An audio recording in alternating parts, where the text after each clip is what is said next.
look at Nigeria's election system a little bit and their concept of federalism in their country. So, just taking a look into the latest presidential election, 2019, Buhari is now your president. If you look at the map there, north versus south, another social cleavage there, the divide there because of their differences. But looking at first the concept of state versus nation. A state is an organization that controls an area or a territory. They have set political institutions, they execute policy with their laws within that defined area or territory. And it has legitimate use of coercion within a given territory. They monopolize that. They're able to make those decisions. Versus a nation is a group of people that have common traits, and those are usually like race, language, religion, ethnicity, and culture. It's a group of people, not an institution. So the state is more the institution. The nation is the group of people that are bound by a commonality. So, what are the challenges that a state might face when they have multi-nation states? So, different identities within the states, and some of those things include different interests amongst groups. They want different things. They can compete against each other. Sometimes one group might not feel that the government is legitimate because it's not their ideas. Some might pressure for autonomy and try to get out of that state. Then there could be the idea of terrorism or succession, again, civil war, so conflict there.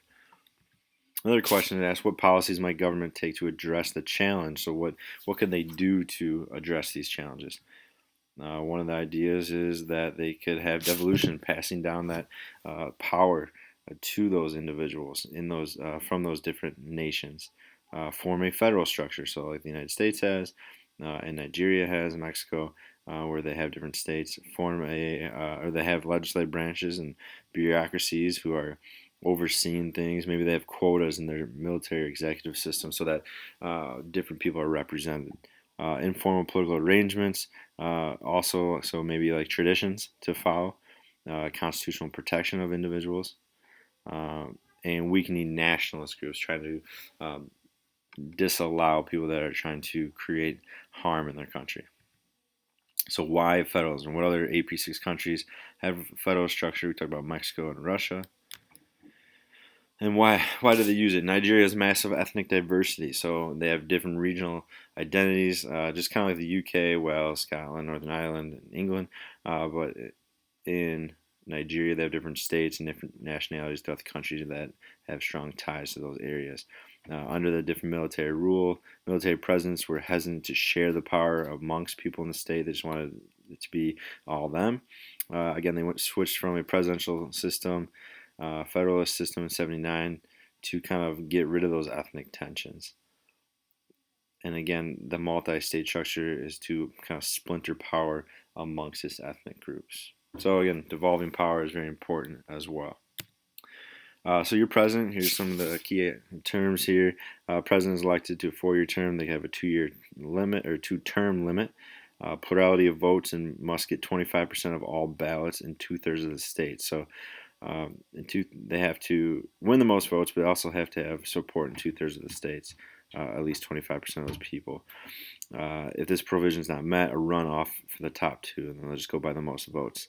And they've had in the past, they have an informal ruling alternate back and forth. A Christian president, then they expect a Muslim individual to be elected the next president. Their legislative branch is the National Assembly. Used to be just kind of there. Now it does a little more work. They have House of Reps with single-member districts. They serve 4 years, and those are based on population. The Senate is also single-member districts, 4 years. Regional representation. So they have 109 seats. Each state is divided into 3 single-member districts. The bureaucracy, the federal character principle. Ministers must be appointed from each state so they have representation amongst these. Try to reflect the diversity of the country, and those appointments are made to match different religious and ethnic backgrounds. So again, policy also used for federal appointments and all the civil service jobs. Each group has a quota of government jobs that should be met. Could lead to corruption because maybe you're just given jobs based on the quota and not based on their experience or how well they're going to do the job. Some of the election reforms, a lot of election fraud in Nigeria. They created the INEC, Independent National Elections Commission, kind of similar to what Mexico had to do. There's accused of corruption in 2007 when outgoing President Obasanjo tried to block the main opponent from running for president. Goodluck Jonathan has placed a respected individual, Jega, into charge so that as an academic person running the system, less of a politician. They try to eliminate fraudulent voter registries. Paper ballots were printed elsewhere, not in Nigeria, so that people couldn't get their hands on them. And then the open secret ballot. Voters stay at polling station until ballots are actually counted. Some of their voting behavior. Political parties aren't very strong. There's more kind of loyalty to a charismatic leader rather than the party. And a lot of people don't trust the voting system because of these fraudulent elections. When you look at Transparent International, we're looking at a private organization that looks at the corruption, and Nigeria is right up there in corruption every time they do it.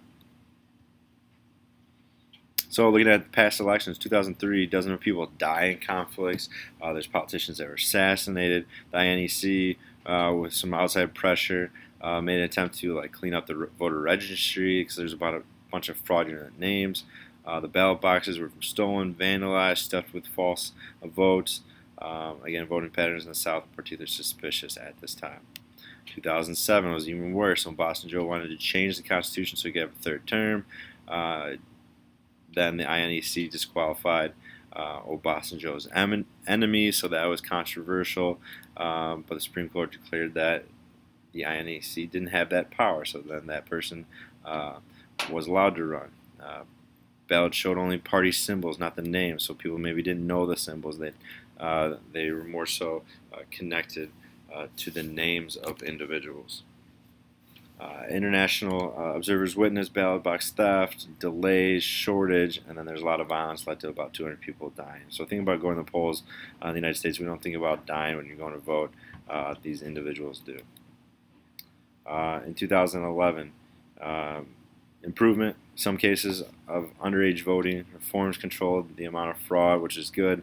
Ethnic divide was obvious, North and South, Muslim, Christian as well. There was some post-election violence in the North, so they put a curfew and had a military presence. 2015, Muhammad Buhari wins with 53% of the vote, beats incumbent Goodluck Jonathan. Where you have some election fraud, only 30% of the population was confident in the system. So again, they're still not confident. The election was postponed at this time because there's bad voter card distribution, lack of resources, because Boko Haram, a terrorist organization, was kind of threatening. Election sites were hacked. The election website was hacked, and then had to have an extension due to some of these technical errors.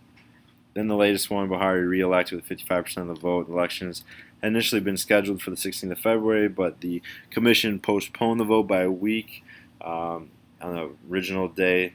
They had some challenges in getting electoral materials to polling stations, so this is kind of an ongoing battle that Nigeria is going over. But again, they have federal structure, president, legislative branch, judicial branch, and then you're looking at kind of the fraud that kind of creeps into the government due to these election corruption cases.